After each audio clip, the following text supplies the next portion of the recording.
ನೀವೆಲ್ಲ ಹಿಡಿತಾರೆ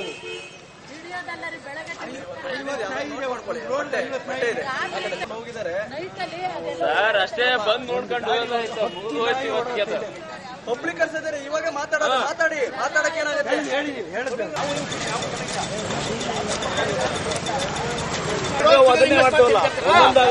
ಒಂದೊಂದು 10-15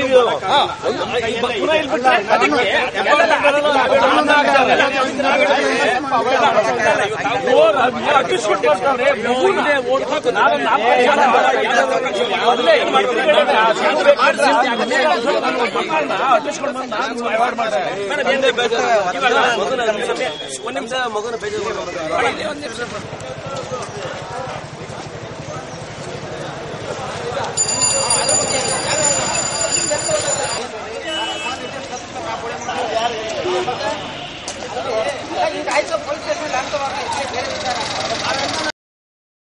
ಅವ್ರ ತಂದೆ ಬಂದು ಬಿಹಾರ್ ಕಡೆಯವರು, ಮಗು ಬಂದು 2.5 ವರ್ಷ ಮಗು. ಸೊ ನೇಹಾ ಪ್ರಕಾಶ್ ಅಲ್ಲಿ ಅವ್ರ ವೈಫಿಗೆ ಡೆಲಿವರಿಗೆ ಅಂತ ಹೇಳ್ಬಿಟ್ಟು ಅಲ್ಲಿ ಬಂದಿದ್ದಾರೆ. ರಾತ್ರಿ ಅವರು ಟ್ರಂಕ್ ಮಾಡಿ ಬಂದಿದ್ದಾರೆ. ಸೊ ಅಲ್ಲಿ ವಾಚ್ಮ್ಯಾನ್ ಎಲ್ಲ ಅವ್ರಿಗೆ ಅವಾಯ್ಡ್ ಮಾಡಿದ್ದಾರೆ. ನೀನು ಇಲ್ಲಿ ಇರಬೇಡ, ಸರಿ ಹೋಗ್ರಿ ನಿಮ್ಮ ಮನೆಗೆ, ಇಲ್ಲ ಅಂದ್ರೆ ಅಲ್ಲಿ ಕಾರ್ ಪಾರ್ಕಿಂಗ್ ಇದೆ ಅಲ್ಲಿರಿ ಅಂತ ಹೇಳ್ಬಿಟ್ಟು ಹೇಳಿದ್ದಾರೆ. ಅವ್ರ ತಂದೆ ಸರಿ ಅಲ್ಲೇ ಕುಡಿದ್ಬಿಟ್ಟು ಅವ್ನು ಮಲಗಿದ್ದಾನೆ. ಮಗು ಎಲ್ಲೈತೆ ಅನ್ನೋ ಜ್ಞಾನನೇ ಗೊತ್ತಿಲ್ಲ ಅವನಿಗೆ. ಬೆಳಗ್ಗೆ ಬಂದು ಅವ್ನ ಮನೆ ಹೋಗೋ ದಾರಿಲಿ ಹೋಗಿ ನೋಡ್ತಾ ಇದ್ದಾನೆ, ಇಲ್ಲಿ ಮಗು ಇಲ್ಲಿ ಬಿದ್ದಿದೆ. ಇನ್ನೂ ಹೆಂಗ್ ಗೊತ್ತಾ, ಮಗು ದಾರಿಲಿ ಇಲ್ಲಿ ಬಿದ್ದಿದೆ. ಅವಾಗ ಎಲ್ಲ ನೋಡ್ಬಿಟ್ಟು ಪಬ್ಲಿಕ್ ಎಲ್ಲ ಇದರಲ್ಲಿ 3 ಗಂಟೆ ಮೇಲೆ ಅವ್ನಿಗೆ ಗೊತ್ತಾದ್ಮೇಲೆ ಅವನೇನ್ ಮಾಡಿದಾನೆ, ಪೊಲೀಸ್ ಕಂಪ್ಲೇಂಟ್ ಹೋಗ್ಬಿಟ್ಟು ಕಂಪ್ಲೇಂಟ್ ಕೊಟ್ಟಿದ್ದಾನೆ. ಇಲ್ಲಿ ಸತ್ತಿರೋದನ್ನ ಏನ್ ಮಾಡಿದಾರೆ ಒಬ್ರು, ಅಲ್ಲಿ ಪೊಲೀಸ್ ಕಂಪ್ಲೇಂಟ್ ಕಾಲ್ ಮಾಡ್ಬಿಟ್ಟು ಇಲ್ಲ ಹಿಂಗ ಒಂದ್ ಮಗುದು ಶವ ಈ ಕಡೆ ಬಿದ್ದಿದೆ ಅಂತ ಹೇಳಿದ್ದಾರೆ. ಹೇಳಿದ್ಮೇಲೆ ಆಮೇಲೆ ಅವ್ನು ಇಮಿಡಿಯೇಟ್ ಆಗಿ 3 ಗಂಟೆ ಮೇಲೆ ಅವ್ನು ಗೊತ್ತಾದ್ಮೇಲೆ ಅವನು ಇಲ್ಲಿ ಬಂದಿದ್ದಾನೆ.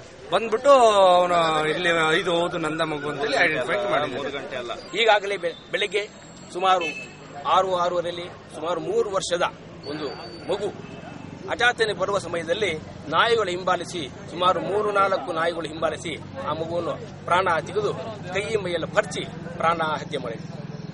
ಮತ್ತು ಇದಕ್ಕೆ ಈಗಾಗಲೇ ಬಿಬಿಎಂಪಿ ಅಧಿಕಾರಿಗಳು ಯಾವುದೇ ಸಿಂಪಡಿಸಿ ಆರೋಗ್ಯಕರವಾದ ಯಾವುದೇ ಒಂದು ಬೆಳವಣಿಗೆ ಈ ನಮ್ಮ ಯಲಹಂಕ 4 ವಾರ್ಡ್ 1, 2, 3, 4ನೇ ವಾರ್ಡಲ್ಲಿ ಕಿಂಚತ್ತು ಕೂಡ ಇವರು ಮಾಡದೆ ಕೇವಲ ಹಣವನ್ನು ದುರುಪಯೋಗ ಮಾಡಿಕೊಂಡು ಈ ನಾಗರಿಕ ತೊಂದರೆ ಕೊಡ್ತದೆ.